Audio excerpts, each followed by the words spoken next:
Ola, somos Lusco e Fusco. Vamos contarvos a nosa historia. Para todos aqueles que poidan escoitarnos e que estían no universo moi cercano, moi lonxano, vamos contarvos a nosa historia. Nós vivimos aquí, detrás desta cortina. Esta cortina está formada por moita luz, pero tamén por oscuridade. Neste mundo noso que nos amosamos, existe moita tristeza, pero tamén moita alegría. O problema é que vivimos entre as sombras e as luces.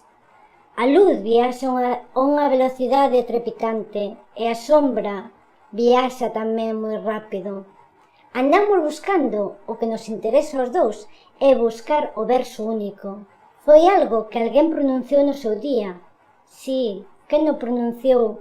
Non se sabe se un mago, se un dios, un alma, pero esqueceuse. E mentres non encontremos ese novo verso que se esqueceu, nunca habrá paz, estaremos sempre neste dormevela.